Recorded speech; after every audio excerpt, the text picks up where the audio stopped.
We're in Acts 19, verse 21. Yeah, because we got up to the book burning party last week when they burned their dope and their magic books and all that other stuff. And I do want to reiterate stuff like that. You talk to people who have done it, and when it was their choice, when it was the Lord who laid it on their heart to get rid of it, whatever it is. When the Lord lays it on their heart, it's a joy. It's a celebration. Hey, I'm burning my CDs. I'm getting rid of my dirty mags.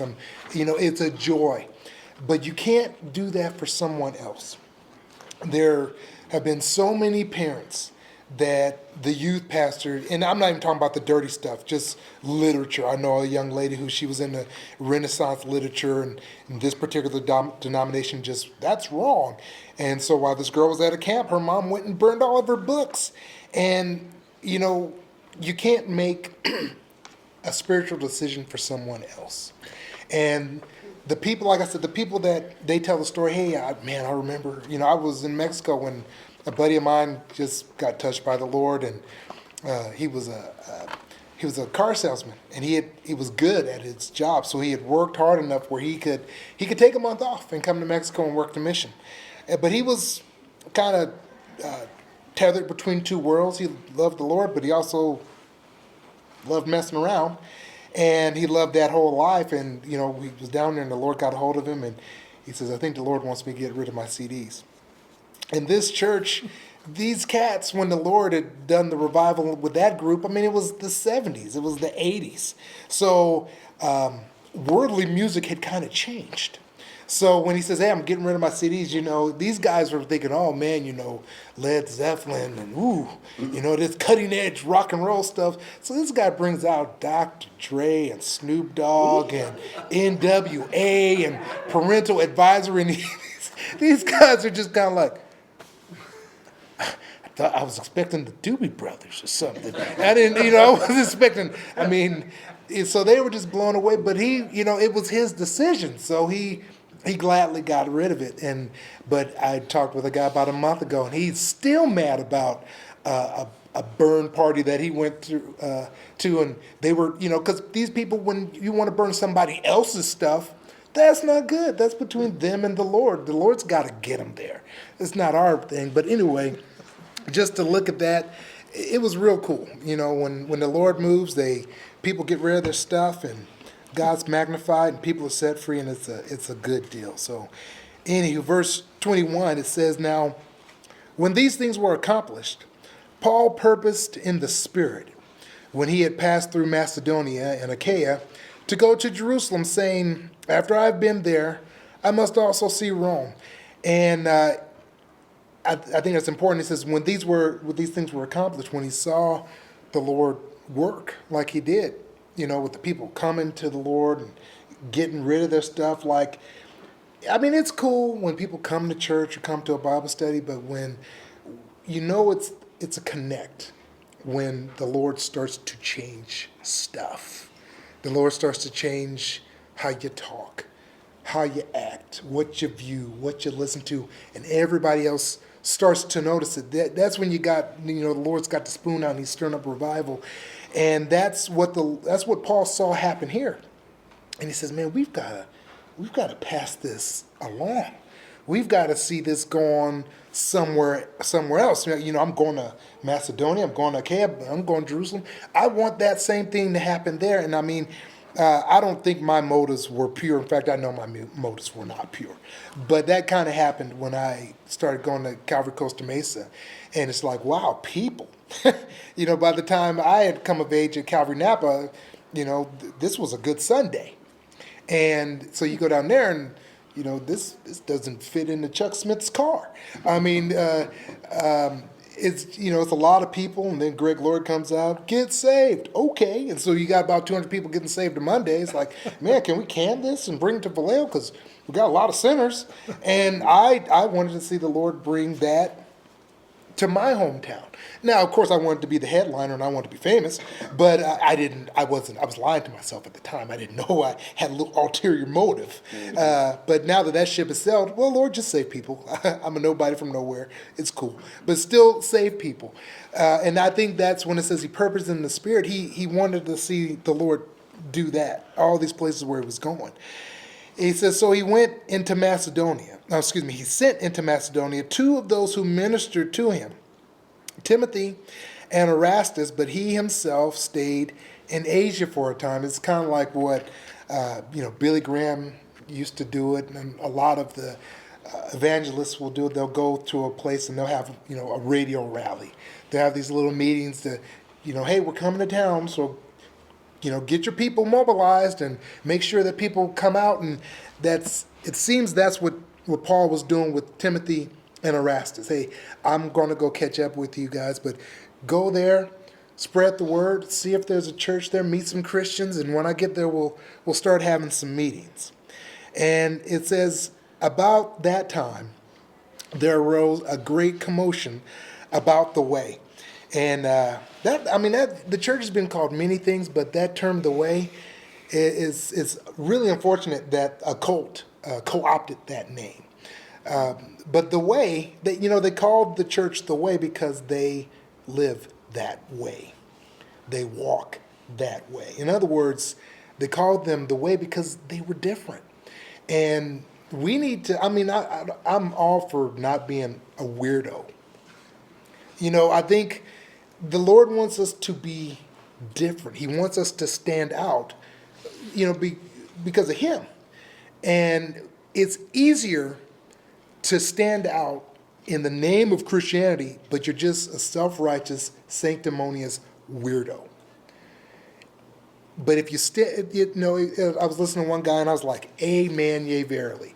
Because, you go to a business, and especially down in the Bay, everybody wants you to know they're a Christian, like within 30 seconds. So how you doing? Oh, I'm blessed, which is code. I'm a Christian. I just wanted to tell you. But just tell me I'm a Christian.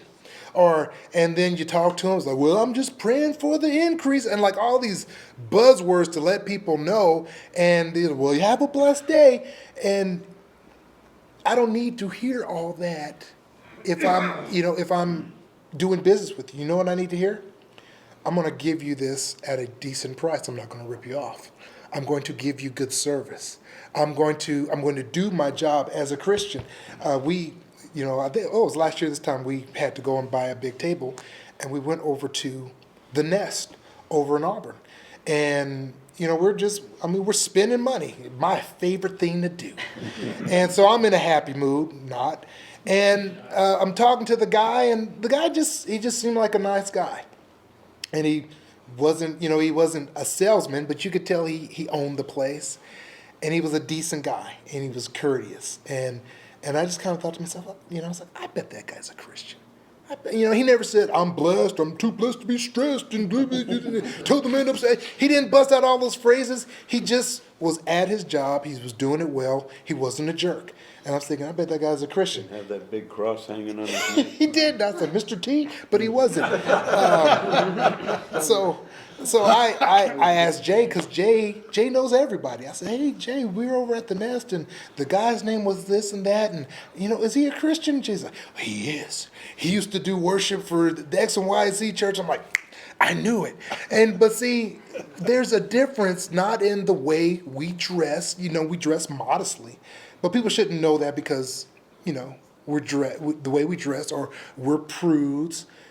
They watch us day by day at our jobs, in our homes, when we're playing softball, or when we're fishing, when we're with our kids. And, I guess beep, beep, honk, honk. I'm going to honk my own horn. But, when we were down in the city, and, can't go back now. Because, man, we're right on top of each other. So when the girls were little, we'd go up the street to check the mail, maybe make the loop. So, everything is an adventure. So I still got CHP in my head. So I'm going to look to the left, look to the right.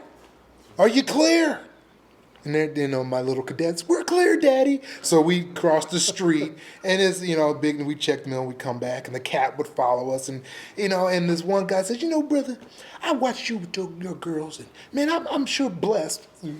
Yeah, I'm blessed to see the way you function with your girls. And I'm like, good for you and everything. But if people can see the way I function with my girls, and say, man, there's a difference. That's a good thing. If people can see the way I function with my wife, or even when I was, the snarky old salt riding my forklift. Because I would tell the people, I say, hey, you know what?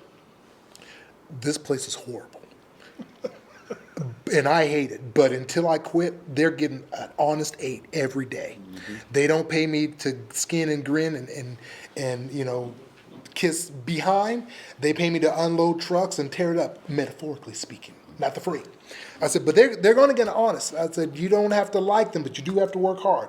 You don't have to like me, but you do have to work hard around me, or you got to get away from me.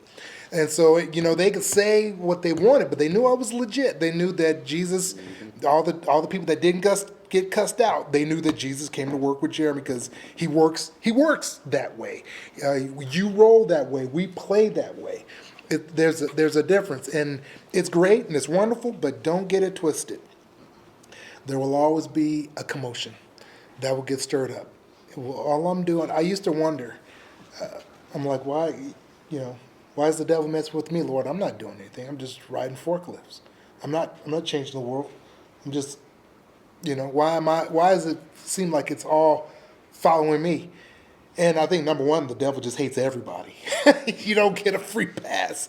The devil just likes to spread misery. And even if you're just at your job, the devil says, hey, I need bad witnesses, not good witnesses. And so I'm going to raise up a commotion about you. So they're, the way is there, doing it Jesus' way. And there's a tumult, as they like to say in the King Jimmy. And it says, for a certain man named Demetrius, a silversmith, who made silver shrines or idols of Diana, brought no small profit to the craftsmen. Well, holy cow. It seems whenever there's trouble, there's always a troublemaker. And you got to follow the money, honey. And that's what it was all about. It was about money, because when Paul, and I'm getting ahead of him, but when Paul and these guys, when they come preaching, people, they'd find out, hey, there's no God but Jesus. You don't need those idols anymore. So the stock market would crash if you were an idol maker. And so Demetrius, he knew what these Christians were all about. And he says, if these Christians come here preaching Jesus, the real God, all my false gods, they're going to stay on the shelves, and I'm going to go broke. The guild is going to go broke. The union's going to go broke. So I got to stop this. And in our day and age, we got to quit being chumps. Because we, party lines aside, we got to look and say, why does this politician hate Christians so much? Oh, because he's got a side gig selling this and that and the other, and he knows when Christians get a voice, his industry plummets. And we got to quit looking at R's and D's and I's, and we got to look at Christian or non-Christian. We got to look at, is he for God or is he against God? And because the same old hustle, the same old con is still going on. It's not about Republican. It's not about Democrat. It's about, are you going to Jesus or are you going away from Jesus? And it's funny because most of the people, hey, COVID's real. You can't meet. Churches they're not necessary. But you know what? The gentleman's club, that's necessary. But the weed shop, that's important. People got to get drunk. The liquor stores are open, or they have to be open. The bars have to be open. And you look at this, and it's not about COVID, and it's not about health, but it's, are we going to push you to the Lord, or we're going to pull you away from the Lord? And usually, a lot of times, they don't know it, but it's about the bottom line. It's about their money. It's about their power. And so this guy, he's got skin in the game. He wants to make his money, and if the gospel takes off, he's going to have to get a new job. He doesn't want to get a new job. So he wants to stir up some trouble. So he called them together. He had a little unions meeting with the workers of the similar occupation, and he said, men, you know that we have our prosperity by this trade. This is how we make money. And you know what? I do want to say, you know what? Let the world be stupid. That's the world. The world, hey, this is my job. I'm part of the union. You know what? If a person is not a Christian, what else is going to be their God? The union is their shepherd. Their trade is their maker. But when we become Christians, I don't pledge my allegiance to the teachers union or to the iron workers or to whatever other organization that may have my best interest, but they go against the Lord. The world, what else do they have? We as Christians, we don't have the luxury of being stupid. The Lord, He saved us not only from hell, but He saved us from being stupid. And this is kind of stupid. And so, and once again, how many Christians would say this, but they wouldn't say this? So He says, men, you know that we have our prosperity by this trade. Moreover, you see and hear that not only at Ephesus, but throughout almost all Asia, this Paul has persuaded and turned away many people, saying that they are not gods which are made by hands. So not only is this trade of ours in danger of falling into disrepute, but also the temple of the great goddess Diana may be despised and her magnificence destroyed, whom all Asia and the world worship. Now see, those last two verses are cotton candy. They're fluff. It's all that last part is all just religious jibber jabber, because what he really meant was verse 25. This is how we make our money, and if he preaches, we're going to go broke. It had nothing to do with worship. It had nothing to do with the great Diana. It had to do with the money. And in our day and age, you look at all these people. I mean, we learned this. We learned this during COVID. The people, the great purveyors of your body, your choice. Boy, that went away real quick, didn't it? Hey, you got a right to vote your voice until your voice goes against what they want. The freedoms come and go real quickly. And remember back in the day, I mean, you all do because, I'm the youngest guy here, but when the whole thing was, hey, abortion, it shouldn't be handed out all over the place, but, what about in the case of rape and incest and the life of the mother? And if you did all the math on that, I mean, that's less than like half of a percent, half. But that was the narrative that you'd even get the conservatives saying. All of them, they couldn't say abortion without throwing, except in in this, and in case a Martian impregnates you. I mean, it was all this stuff that's like, it never, ever, ever, ever, ever is going to happen, but just in case. But it was funny because when Roe v. Wade got overturned or repassed or whatever, what did we hear the Hollywood people saying? Because I remember one, and, because I'm trying not to go back to the world of profanity, I will edit myself. But this one lady says, sometimes you just don't want to kid. That was the real answer the whole time. Right. It just, but that sounds horrible. You know what? Because it is horrible. So this whole rape and incest and to save the mother, that makes you sound, like, it's a health issue. But when you get down to brass tacks, sometimes you just want to party hardy Marty and not have a kid. That was the real answer. That was the true answer. And sometimes you gotta heat up the fire to get the truth out of people. But it hasn't changed. And sometimes you're like you guys were saying, just keep them talking. Just have a cup of coffee. You want a tap? You want a Coke? You want some caffeine tablets? Let them keep talking, because eventually The truth shall find you out. Oh yeah, yep. The truth is like a banana; it's gonna slip out. Like, whoop.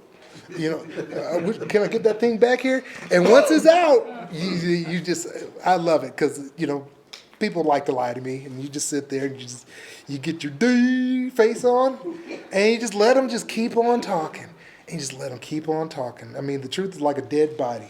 Eventually, it's going to rise to the top. There it is, and you can't unsee it, and you can't unhear it. And in our day and age, in that day and age, the lie is shouted so loudly because the truth is so ugly. And the answer is not yell a lie out, louder or make it more palatable. You need to change the truth. If the truth is garbage, then you need to amend your ways. You need to change what you're doing.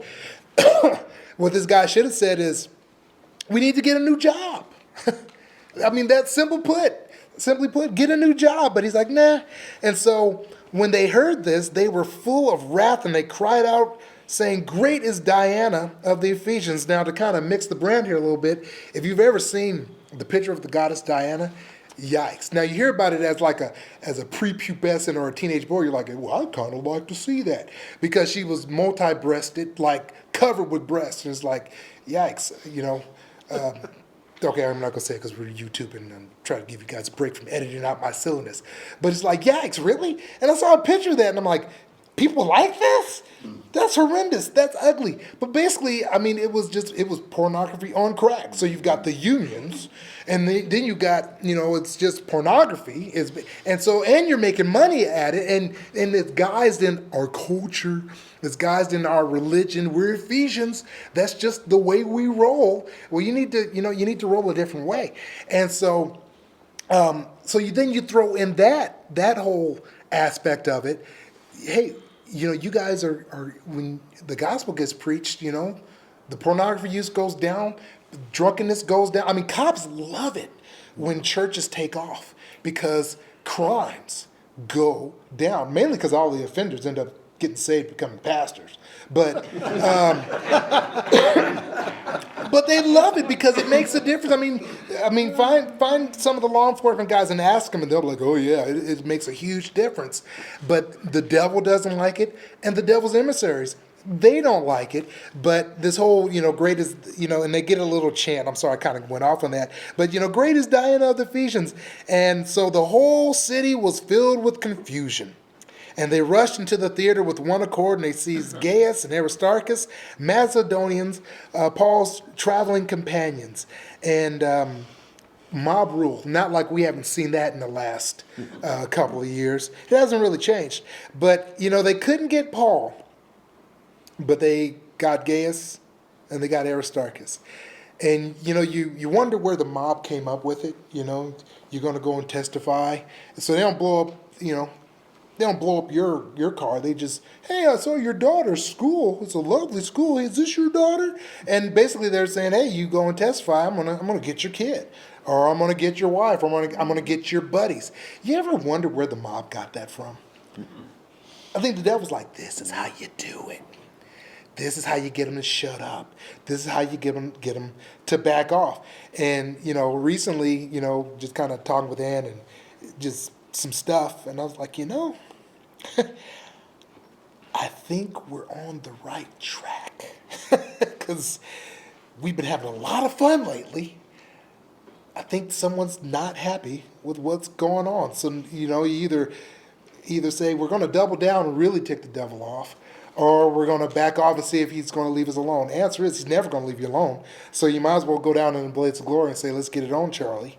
But he's not going to come after you per se, but he'll go after your friends by turning them against you, or it was ironic, and I'm not saying this to be like, but it was, it's weird because the week we moved up here, my brother got diagnosed with cancer, and I'm like, wow. When I first got the call to ministry back in 1996, where I was like, I think the Lord wants me to be a pastor. And I was telling my mom about it. That night, the cops were at the door. Not my door, at their door. They were looking for my brother. And she looked out the back door, and they were surrounding the perimeter of the house. And it was totally trumped up charges. But she says, because we had about 3 years to fight this whole fight with my brother. And she says, I have no doubt in the world that that's not you. You that's a good thing. That's the Lord. He wants you to be a pastor. I'm like, really? I mean, because I was just talking to a bunch of kids. I was doing what Seth and Jacob were doing. And I was like, well, why? She says, because the very evening you said that, there the cops are. Like, it couldn't even have gotten out your mouth before the rebuttal was already on its way. The, oh yeah, how about this? And, I remember it was about, it was a couple months ago, and we were talking about it over there. It's like, hey, do you want to get it on? Do you want to take ground? Because all of this, it's God's country, but the devil is a squatter. And we come, rooting around in his territory. He's worse than worse than the growers. Because, the devil says, this is my patch. And it's been my patch for a long time. And if the first shot is a warning shot, do you want to keep bothering me? And, I thought I was encouraging you guys. I didn't think I was, I didn't think I needed to put asbestos in my own house and fireproof it. But it goes for all of us. If we want to say, we want to thread the needle, Lord. We want to press it. You better believe the devil's going to be saying, nah, you're going to do it, but I'm going to clap back. I will come after you. I will come after your buddies. I will come after your kids. I'll even come after your pets, because I don't play fair. In fact, that's what the devil means in the Greek. Dirty, rotten cheater. It doesn't, but it should. So anywho, it says, verse 30, and when Paul wanted to go in to the people, the disciples would not allow him. Well-meaning people are stupid sometimes. Just because, we were talking and you were saying, why would Peter go into this guy's house when they were Simon the Tanner's house? And you're like, why would Peter do that? And I think what I said was, well, just because you're saved doesn't mean you can't be rude. And in this case, Paul's like, oh, it's a riot. They hate me. They're waiting for me. Well, sure, I'd like to go and talk to him. Just because Paul was anointed didn't mean that he wasn't a little bit dull in the head, a wee bit stupid. Guys can be godly and love Jesus and still not have two pieces of sense to rub together. This was a time to sit, and sometimes you need a buddy to be like, it's a bad idea. What? That's a bad idea. You sure? I reiterate. That's a bad idea. And then, months later, years later, you look back and you're like, that was a dumb idea. That was a dumb idea. Okay, I tell a lot of stories. I try to make the stories that I tell embarrass me, show me that the idiot that I was. Years ago, I was teaching. I was 26 years old. And, when you're the young teacher, the kids want to wrestle with you. They want you to be their big brother and all this other stuff. Oh, I bet we could take you, Mr. Grant, and all this other stuff. So I was like, hey, we wait till the summertime. I'll educate you in a different way come summertime. And so we went to Great America, and we stopped coming back at In-N-Out. And one of these, these kids, were there steroids in their Cheerios? This kid's in ninth grade and he's like 6'4". And I'm like, and so he comes up to me, he's like, I bet we could whoop you now, Mr. Grant. I'm like, well, come on, let's do it, Montelius. And so, and I was just going to wrestle with them and throw them around a little bit. And just, there were a lot of factors that I just didn't take into consideration. My color being one of them. We're out in public. We're not at North Hills. We're not in Christian world. We're in the world. So you see a black guy beating up on a white guy. This is a race riot. It's not, oh, they're Christians. They love Jesus, and this is how they show it. So, but I'm like, duh. And so I'm like, let's get it on. I had not taken that into account. I had not taken into account the two California Highway Patrol hoorah officers were right there on the lunch break. I had not taken that into account. Just now looking back, I was thinking, wow, that was stupid. That was real stupid. And so I was like, come get your whooping. And then Mr. Morazan, my boss, my supervisor, he's like, everybody in the bus. Let's go. Get your food. Let's go. And I was like, oh, okay. And they were like, oh, he saved you. And he came up to me. He says, Mr. Grant, I had to squash that. Didn't you see those two cops there? And I was like, I did not. And looking back, I mean, I will say it I was the dumbest 26-year-old you'll ever see. I mean, just Christian educated from start to finish. So I didn't have two buckets of sense to rub together. You need someone to be like, this is stupid. This is a bad idea. Yeah, you're well-meaning and you love Jesus, but you're not seeing what the rest of us are seeing. Those guys, they've got the guns out the holsters. You don't know that they're here, but they know you're here. And so they're kind of tense already. So sometimes you need a buddy to be like, don't go there. Don't do that. It's not going to go well. Spiritual notes from Jeremy Grant. Don't be stupid at In-N-Out. There you go. So verse 31, then some of the officials of Asia who were his friends, they sent to him pleading that he would not venture into the theater. And I get to say this. I've been at the theater. Me and that guy, we're at that theater. It's kind of cool. The feeling I had being in Ephesus where Paul was and where he went to preach the gospel, but he ended up stirring up trouble. I cannot tell you the feeling I got out of that. It's kind of like Luke Skywalker going to where the force is strong. A troublemaker going to where a former troublemaker went and caused a bunch of trouble in Jesus' name. It's like I could feel it. And just because you don't mean as a Christian to be a troublemaker. You just want to go do your job and do it. You just want to go about your life.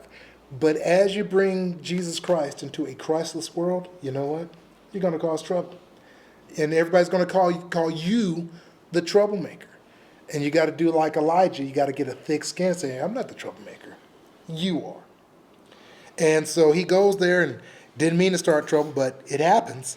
And it says that some therefore cried one thing and some another. I'm going to venture to guess that one group was saying, from the river to the sea, Palestine will be free. And then there's another group saying, I can't breathe, or hands up. I'm tongue in cheek because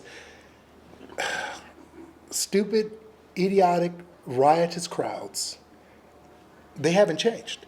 You got a whole bunch of people that are there and they don't know why they're there. And they're saying a bunch of junk that they heard the idiot next to them say. And they're like, that's pretty catchy. And it rhymes, and it's got a nice little beat to it. I don't have a clue what it means.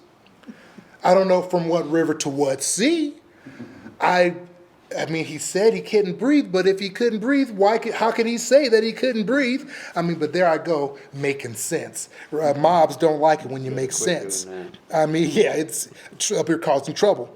But it's, the more we live, it's the only thing that's changed is our clothing. The only thing that's changed is we're not reading it on scrolls, we're reading it on phones, or we're reading out of books, but people are still nuts. People are still crazy. And it says, for the assembly was confused, and most of them did not even know why they had come together. Sounds like a BLM rally to me. Yeah. Sounds familiar, yeah. Sounds like all these peaceful protests that end up having barbecues. I mean, the buildings are the barbecue. But I'm just saying, things have not changed. And I mean, it's a reminder. It's a reminder. Because we look at our world and we're like, because to us as Americans, this is new. People don't act like this. Why are people acting like this? We have been insulated here in America because we've been in a godly bubble. We haven't been, we weren't, Christian as in every single person was a Christian. But we knew that there was a God and he had standards. And even if we believed him or loved him or didn't, we respected him. And it changed the way this country functioned. It's the reason why people come to this country or came to this country from all over the world, because you guys got something that none of the rest of us have. And they thought it was money and capitalism. We know it was Jesus. Because since we've evicted the Lord, we're trying our best to be a third world country. I mean, we're working hard at it. But as we look at this stuff and we're like, I can't believe this stuff is going on. This stuff is happening. It happened here because it was a godly culture. And we're starting to see more of this because, they were a godless culture. we're starting to see more of it in our day and age because we're a godless culture. Well, what are we supposed to do about it? What Paul did about it. We're going to preach the gospel. We're going to extend ground. We're going to do it. I mean, I'm juiced. I really am. What we talked about a couple weeks ago about now what? Let the politicians politic, and let us Christians get on with it. And I mean, let's go. I mean, I think that's so cool. Brian wants to pray for us. Right on. Do it. What the Lord's laid on your heart, like, Lord, I think we're going to have a breather. And it's not just to sit back and rest on our laurels, but get after it. Man, I like to teach. Then teach a Bible study. Open up your house and teach a Bible study. Or, I want to encourage people. Then go down to the hospital and say, hey, could I be on your roll so I can go? Doing it looks different for all of us. And the thing is, well, what should I do? What do you want to do? What do you care about doing? Then do it. Then go and do it. Say, Lord, this is the way I'm going to push the ball down the field by doing this thing that I got a passion for, this thing that I like to do, this thing that no one else that I see no one else doing, but I think really needs to be being done. Then do it. And see, we can look around in our world and say, man, it's just messed up. They're just as silly as they were in Paul's day. And say, well, we know why. And that's going on in our day and age. Well, what was Paul and Barnabas and Timothy and Erastus and all, what were they doing? They were putting their shoes on. And they were going and they were doing their bit. They were doing their part. And we can do the same thing. That's how we fight the darkness, by shining the light. Anywho, it says, and they drew near Alexander out of the multitude, and the Jews putting him forward. And Alexander, he motioned with his hands, and he wanted to make his defense to the people. But when they found out that he was a Jew, all with one voice cried out for about 2 hours, great is Diana of the Ephesians. Oh my gosh. One thing about stupid, what you lack in intelligence, you make up for in endurance. 2 hours of that ridiculous chant. Because if you can't win the argument by good points, you can win the argument by just being loud and obnoxious. And once again, we see this in our day and age. I mean, I used to I never liked to argue with people. But now my thing is like, oh, you ignorant? And you notice I said ignorant. Not ignorant, ignorant. Because, I mean, that's when you've just taken it to another level. You're ignorant, you know you're ignorant, and you like being ignorant, and you argue about being ignorant. At that point, I was like, enjoy your Lent, Ray. Enjoy being ignorant. I'm not going to argue with you because the only thing that's going to do is not going to change you. It's just going to tire me out. I'm out. If you know the truth, you don't like the truth. As soon as you get done, as soon as you start to get hoarse and you don't want to yell anymore, come and see me. You want to have a dialogue, you want to discuss it, cool. But you want to argue? I'm out. And so it says, and when the city clerk had quieted the crowd, he said, men of Ephesus, what man is there who does not know that the city of the Ephesians is temple guardian of the great goddess Diana and of the image which fell down from Zeus? And this is all their mythology.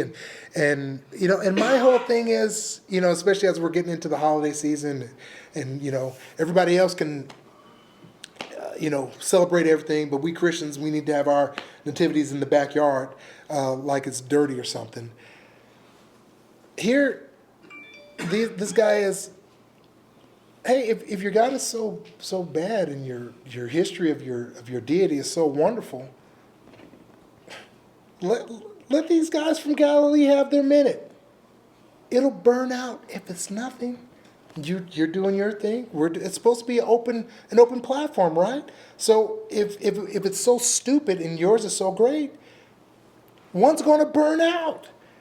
But that's not the case. It wasn't the case then. It's not the case now. It's so funny because people make it seem like, oh, you guys, you Christians with your fairy tales and this and that. Well, if it's a fairy tale, just leave us alone. Mm-hmm. We'll grow out of it, won't we? What are you so afraid of? What? I mean, I've never, ever been afraid of little Bo Peep. I don't care if you have books about her in your house or I don't care. It's a fairy tale. But these people to not believe in our gospel, I think they believe more than we believe. I think it goes right back to Demetrius. It's going to cost them in the long run. Anyway, let's wrap it up. It says, therefore, since these things cannot be denied, you ought to be quiet and do nothing rashly. So he's got the point. For you have brought these men here who are neither robbers of temples nor blasphemers of your goddess.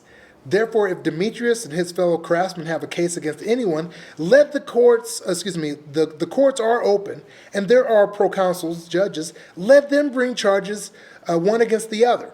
But if you have any other inquiry to make, it shall be determined in a lawful assembly.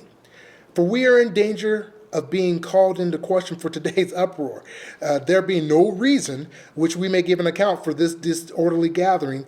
And when he had said these things, he dismissed the assembly. Sometimes the Lord will use an ungodly person to come up with some godly wisdom to bring about a godly accomplishment.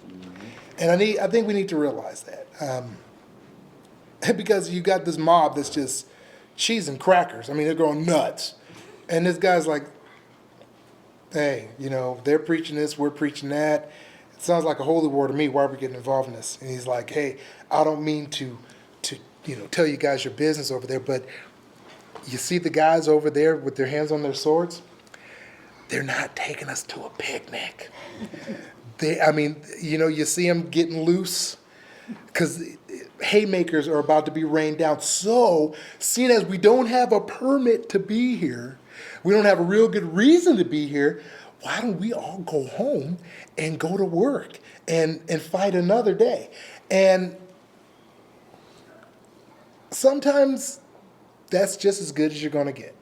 You look at this and, well, this guy wasn't a Christian, but the Lord still used him. But this guy didn't know Jesus, but he was doing the Lord's work. It doesn't make him a Christian. It just means this guy, he was a help that day.